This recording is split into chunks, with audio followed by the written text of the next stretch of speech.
Malabo na nga bang magtambal ulit sina Catherine Bernardo at Alden Richards matapos ang massive success ng pelikulang Hello, Love Again? Ang usap-usapan at maging ayon kay Christy Fermin sa kanilang online show Super Deadmahan na raw ang dating sweet-sweetan na magkatambal. Lately nga ay walang sighting na magkasama sila. Ang huli ay nang makiramay si Catherine sa pagpanaw ng lolo ni Alden. Nagluksa si Alden sa pagpanaw ng kanyang lolo 2 weeks ago kaya't nawala ito sa social media. Drop anything.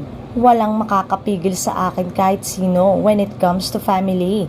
If something goes wrong or something happens kasi, of course, we live in a very demanding world of show business.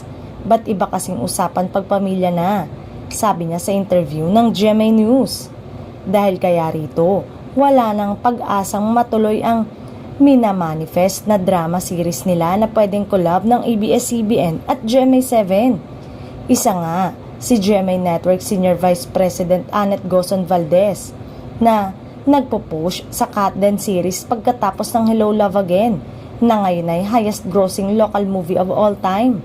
Pero hindi alam kung series dahil mas mahirap ang series, mas madali kong movie, so let's see. Sabi ni Ma'am Annette nang makausap sa konsyerto sa palasyo para sa pelikulang Pilipino noong bago magpasko.